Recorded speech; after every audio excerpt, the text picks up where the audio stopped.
আলোচনা সমালোচনা যেন পিছুই ছাড়ে না তার। একটি ইস্যু শেষ হতে না হতেই হয় অন্য ইস্যুর অবতারণা।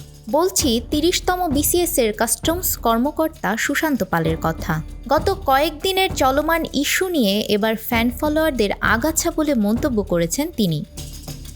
সুশান্ত পাল তার আলোচিত সেই পোস্টের নিচে নিজেই কমেন্ট বক্সে লিখেছেন, মাত্র ১২,০০০-এর মতো ফলোয়ার কমল।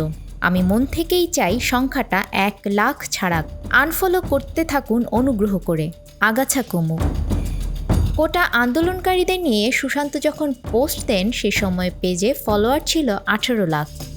সুশান্ত পাল সেই আলোচিত সমালোচিত পোস্টে লিখেছিলেন, কোটা এবং প্রশ্নফাঁস বিষয়ে কিছু না লিখলে যদি আপনাদের খারাপ লাগে তাহলে এত কথা না বলে আমাকে আনফলো করে দিন। আরও ভালো হয় ব্লক করে দিলে। এসব নিয়ে আমি আপনার মনের মতো করে লিখব না, এটা আমার ব্যক্তিগত সিদ্ধান্ত।